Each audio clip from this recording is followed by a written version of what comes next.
Hi and welcome. I'm John and this is Unique Wargaming Terrain. Guys, this is the weekly Wednesday Warhammer / Wargaming questions and answers. This is an off the cuff video, guys. What does that mean?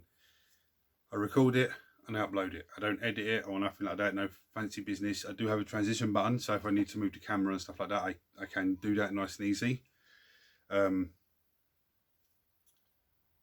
If you're new to the channel, guys, this Wednesday video is all to do with models, model focus, model, materials, tools, painting tips. Don't get me wrong, I now have a painting video that I'm going to be putting up every 7 to 10 days, where I'll cover painting techniques and stuff like that as well. But in case I miss it there, you can get it here.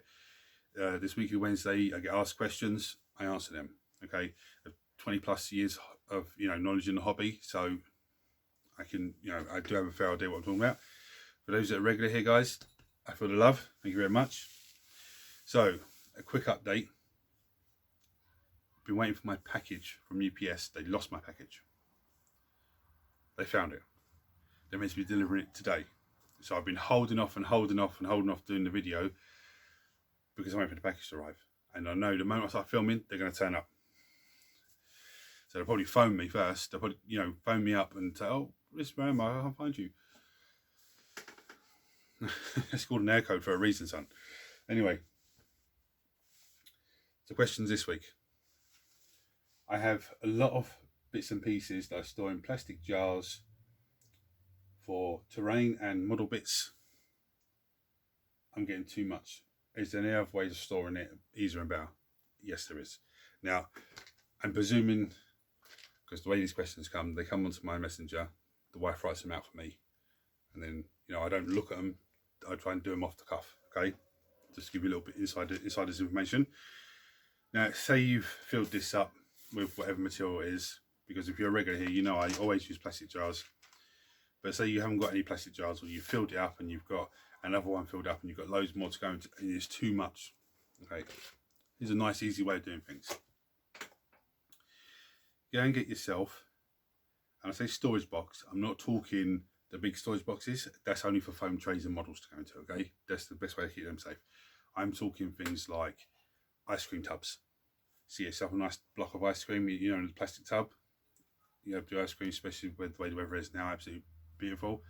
Wash it out, dry it out, or leave it to dry, and then run a kitchen towel around it, make sure it's dry, and then use that. It's a bigger materials, deeper depth on it, and it's a lot handier. Something like this as well. This is a double chocolate mini bites. I don't like them at all, honestly. Something like that, that's a lot deeper. Then all right, it's not as high as the jar, but it's wider. Okay. Another good option, because if you can't get any product like that, another option would be your washing tablet plastic container. The one with the child block on the top. It's hard plastic. It's a nice shape, so you can store bits of weatherboard, bits of foam, bits of polystyrene, anything like that. I mean, polystyrene and foam doesn't really matter about moisture, but the weatherboard, you don't want to get it wet. Don't want any damp on it at all. Or anything else. Let's say, for example, you bought a couple of bags of the gravel. I use the railway coal gravel, but say you got a couple of bags of that, and for whatever reason something pierced both bags, okay, and you haven't got no jar storing, you can store it in one of those. Just pour it into it. Okay, it may not be the best way trying to get it out of there, but again, you can easily then, when I gravel the models, I pour it into there and just put the model in and then pour the excess back into the jar, because that's how I have mine stored.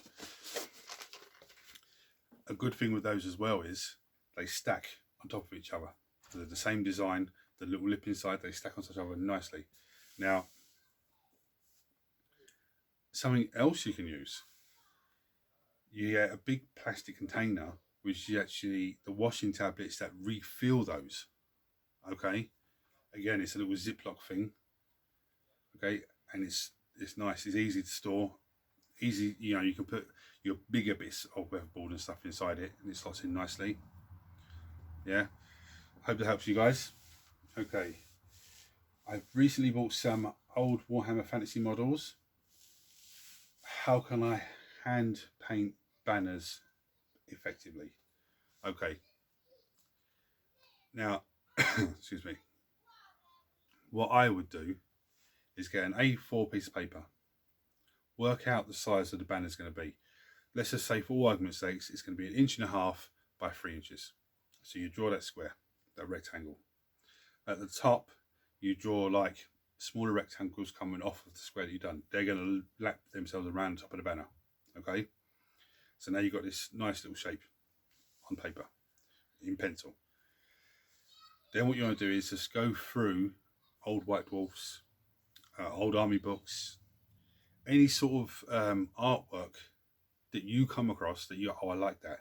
Even if it's a tiny bit of the artwork you like, just trace it onto your banner. Okay, and as you're tracing it onto your banner, you're actually making an image on your banner, custom made banner. Then when you've finished it, get a black biro, go over it all in black biro. Take your time, there's no rush on it. You've done that now, yeah? So what you do is you don't cut it out yet.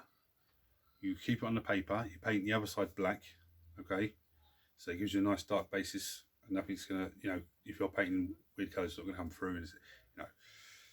And then you just take your time and just hand paint it, okay? Just hand paint it. You can use colouring pens if you want to. I wouldn't.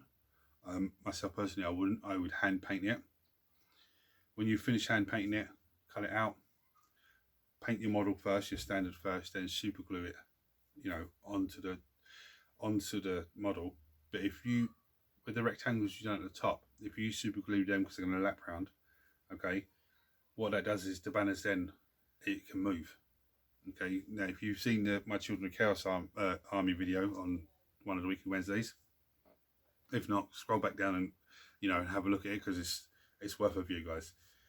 My Tzention Chaos Warrior unit in that army, that's how I done the banner for them. Okay, so it's very simple, very easy, a little bit time consuming, but it's, you know, it's worth the effort. How do I stop old metal models from chipping each other? Yeah, that's the paint, chipping paint. That's a very common thing. Now with the plastic models, that doesn't happen. You go, or very rarely would happen, because there's not enough weight on them for them to knock each other and cause too much friction. The way that I used to do it, and I think I've covered this before, is I would use hard coat spray can, and the same way that you undercoat them, once the model's painted obviously, use the hard coat on. Leave it to dry a couple of days. Then you want to get yourself some, I think it's called propanol, propane, something like that. If I've got it wrong, I apologise, guys. It's one of those long words that you cannot say unless someone else says it first. It's basically a wood varnish. Okay, so it comes in a spray can. It's a wood varnish, and you once the hard coat's dry, you give that a spray with that, and that makes it nice and shiny. But it also gives it 2 layers of protection, and it's nice. If it chips, it's going to take the hard coat and, you know, the varnish away first. It's not going to do no damage to the model. But again, this goes down to how you look after your models. If you're just, oh, they're dead, just fire them across the table, it's going to chip, they're going to break. You know, we all look after our models better than we look after ourselves. So, right, last question is, I enjoyed your painting video. How's Pile of Shame coming? Well, it's the first video I've done. I really enjoyed doing it. And I tell you, I take my hat off to the people that have YouTube channels that's just for painting models, because it's difficult. I enjoyed it, but it's difficult. My plan is to do a fantasy, futuristic, and just go between the two, regardless of what game system it is or what game system it's for. You know, because I have a plan of getting Marvel Crisis Protocol at some point. So, you know, might be 1 week where I'm painting one of those models. You know, there could be another week where I'm painting something for a totally different game system or a totally new game system. All depends on, you know, what way it works out. But that model I painted, still here. For those who didn't see it, the kit Kit Bash Demon Prince.